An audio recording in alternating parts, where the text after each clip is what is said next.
Welcome to Distributed System course. In the previous session, we discussed logical clock synchronization in distributed system by using Lambert's logical clock. Today, we are going to discuss the vector clock synchronization. To overcome the limitations of logical clock synchronization, that is Lambert clock, we are using the vector clock synchronization. In it we are using the similar idea of logical clock that is used in the Lambert's logical clock. That is one of the advantage of the distributed system is resource sharing. That is, each node in the distributed system can share their resource with the other nodes, so that there is a need of proper allocation of resources to preserve the state of resource and help coordinate and between the several processes. So that is the idea of resource sharing. To resolve such conflict, synchronization is needed. And then synchronization in distributed system is achieved via clocks. That is, we already see some clock synchronization algorithms. That is, we can use physical clock synchronization algorithms or logical clock synchronization algorithm, or we can use vector clock. In the previous session, we discussed the several physical clock synchronization algorithms, that is UTC and Christian's algorithm, Berkeley's algorithm, and averaging algorithm, and network time protocols in physical clock synchronization. And also we discussed the logical clock synchronization, which is Lambert's logical clock algorithm. The limitation of the logical clock synchronization, Lambert's logical clock synchronization, is that it is based on happened before relationship. That is, if E is an event and U dash is another event, we can say that the logical clock of E is less than logical clock of E dash. From that, we can get from the happen before relation, we get that information, and it is hold for all the pair of events. But in if the value of the logical clock of E is less than a logical clock value of E dash, we cannot conclude that the E is happened before E dash. That is the limitation of Lambert's logical clock. In this example, here there are two events, that is B and E. The logical clock of B is 2 and the logical clock value of E is 1, but we cannot conclude by using the happen before relationships. The B is happened before E. So that is a limitation of logical Lambert's clock, because these two events are concurrent events. Concurrent events are represented by some parallel lines. That is about the previous sections. Today we are going to discuss another topic, that is vector clock synchronization. In vector clock synchronization, we are using an array of integers. That depends on the size of the array, depends on the number of processes in that particular system. The idea of the vector clock is developed by Matten and Fitch in 1991 to overcome the shortcoming Lambert's clocks. That is the limitation, to overcome the limitation of the logical Lambert's clock. The two scientists, that is Matten and Fitch, developed the vector clock synchronization. In this we already say that each and every node in the system keep a vector clock which depends on the size of it. It depends on the number of processes in the particular system. If a particular system contains n processes, then the size of the vector clock is n integer. That is, it initialized with the value 0. That is, first rule is, that is initialize all the vector clock to 0. That is, if there are n processes, each and every process in the system or system hold an array vector which is of size n to store the logical clock value of each and every nodes. If second rule is regarding the increment of particular logical clock value, that is if a particular event is happened in the say process pi, then its corresponding vector clock is incremented by 1. Then the third rule is, if the process pi is sending particular message to another process, then it will include that particular vector time value as timestamp in that particular message. It is same as our previous case, that is logical Lembert's clock algorithm. When a particular that is about the third rule. Then the fourth rule is, when a particular process receive a message, it will adjust or it will set the particular vector clock based on the equation. It will take the maximum value of its current vector clock and the vector clock in the message. That is, if a particular message is received in a particular system, that message contain one vector clock. Also the system have another vector clock, current vector clock. We will compare it and we will take the maximum value as a final clock value. That is the case of receiving a message in a particular system. That is about the first we will initialize a particular vector clock by 0. Then for each and every events we are incrementing the vector clock by 1. Then whenever a particular message is sent from a system, it will include that vector clock in the message. Then if a particular message is received by a process pi, then it will reset its value based on the equation. That is, it will take the maximum of its current vector clock and its vector clock in the message. Then we can go to an example. There is a same example in the previous session also. That is, there are three processes in the system, that is P1 and P2 and P3. A, B are the events in process P1, and C and D are the events in process P2, and E and F are the two events in the process P3. Then here in the system we have three processes. So the vector contains three fields, that is P for P1 and P2 and P3. That is, each and every process maintain a vector correspond to its clock and another process clock. That is, first field is used for the process P1, and the second field is used for P2, and the third field is used to store the P3. That is, each and every process have the knowledge about the other process. That is, each process know the logical clock value of other process. That is the idea of this vector clock. Initialize, first we will initialize all the vector clock to 0. So in the case of P1, the value of P1, P2 and P3 is 0. In the case of P2 also, it is set to 0. All the values set to 0. In the case of P3, we will initialize all the values to 0. Then the first event in the process P1 is A. So we will increment the corresponding value of P1 by 1. That is, A is the event in the P1. So we will increment the logical clock value of, that is, P1 by 1. That is, in the during the initialization we will set it to 0. Now it is incremented by 1. That is, only the value of P1 is incremented by 1. Okay.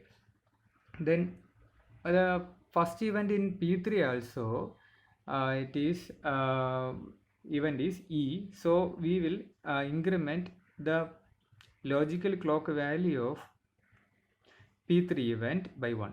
That is, before after initialization the value is 0. for the first event we will increment the value by 1, so the vector will become 0 0 1.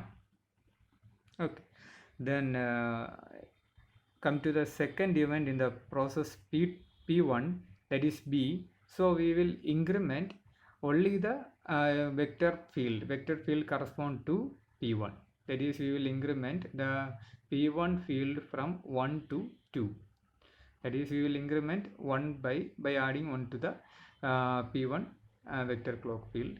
So it will become, the vector value will become 2 0 and 0. That is the case. Then the next event in the p2 is c, that is it is the first event. So the value is initialized by 0 0 0. Then it is the event in the p2, so we will increment the value by 1. So the current logical value of p2 will become 1. Sorry, that is p2 will become 1. In the figure it is shown as p1, it is p2. Then the value sent by the p1 is 2 0 0 2 0 0.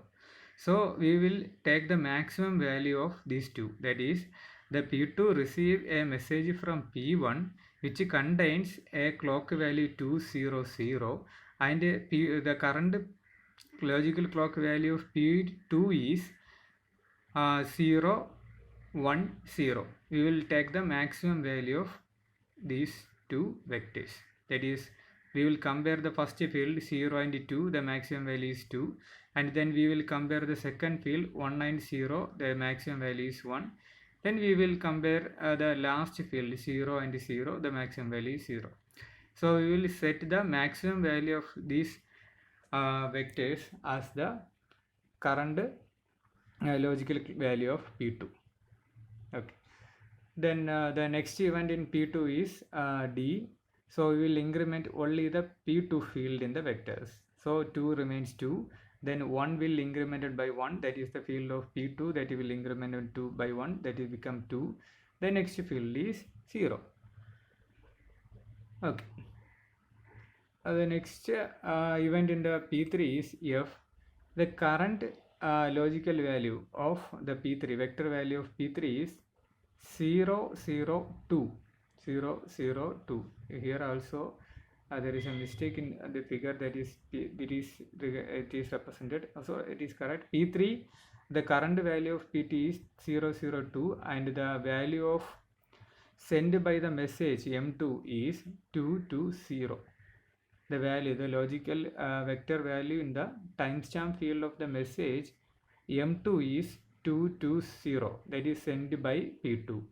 So we will compare the current value and the timestamp value in the message, that is we will compare the vector 220 and 002, and we will take the maximum value.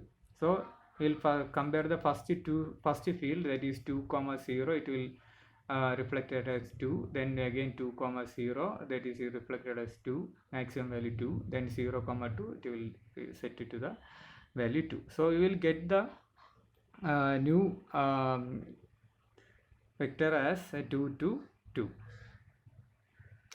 Okay, this is how we are adjusting the vector clock in the vector clock synchronization. Then we are going to compare two vectors, that is v and v dash. If v and v dash are two vectors, it is equal if and only if all the values in vi is equal to v dash of vi. Okay, we will compare v of I equal to v dash of I for all n. If there are n processes, we will compare each and every values in the vector. Then if each and every values in two vectors are equal, then we can conclude that these vectors v and v dash are equal.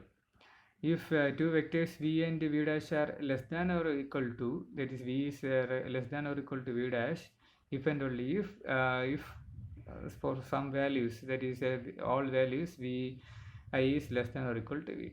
we can say that v is less than v dash if and only if v is less than or equal to v dash and v is not equal to v dash. That is a condition for comparing the vector clock. To compare the vector clock, we can take the same example. That is, we already set the values of these three process P1 and P2 and P3. Here you can say that the two events, that is C and D, taken as the example to compare its values. The clock value, vector value of C is 210 and the value of D is 220. So we are going to compare these two vectors.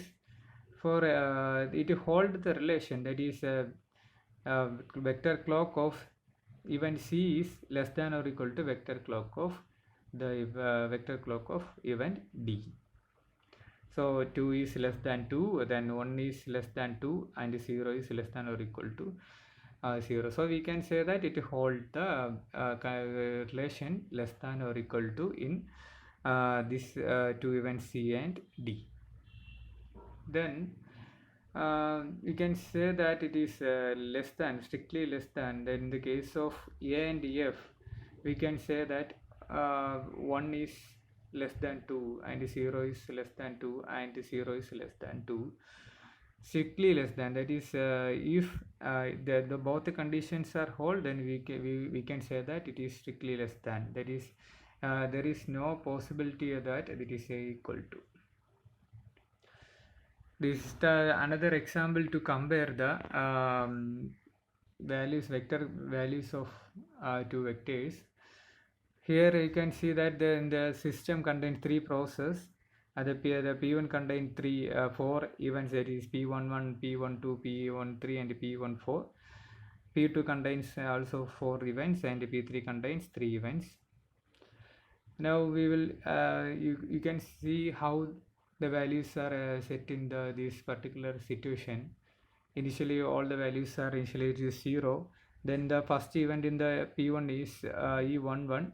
So we will modify or increment the value of the vector in the first field only, that is 1 0 0. Then second event is 2 0 0. Then third event is 0 0. Then the last event E14 is a message receiving event. So we will see only after setting the values of P2. So in the case of E21, the value will be set to 0 1 0. Initially it was 0 0 0. Then we will increment only the field of P2 by 1, so it will become 0 1 0. And the second field, second event in the particular P2 is a receiving event. So the receiving message contains the time value of P1, that is 2 0 0. Then the current vector clock value of P2 is 0 2 0. We will take the maximum of it. First we will take 2 as the maximum. 2 0. We will compare 2 and 0. We will get 2. Then we will compare 0 and 2. We will get 2. Then 0 and 0. We will get 0. Then the next event is E23, that will increment the value by 1. So it become 2 3 2. It is a receiving event, so we will calculate it later. Then we go to the process P3. In P3, the first event is E31. We will set it to 0 0 1. The next event is 0 0 2. That is only incrementing the field of P3. Then it is sent a particular message to P2. That is a receiving process in P2 is E23. So we will compare the vector values of the message and current vector clock. So the current vector clock is 230 and the receiving message contains the vector clock 0 0 2.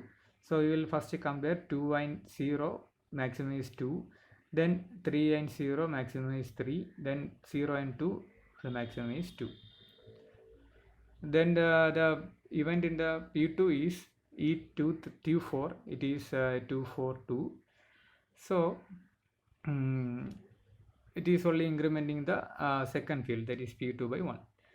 Then the next event in the P1 is E14. It is a receiving message. It will contains the vector clock 242, and it also compare it with current vector value, that is 400.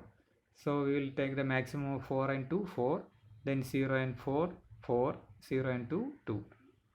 Then the last event in the P3 is E33, that will set the value by incrementing 1, that is 003. This is how it is working.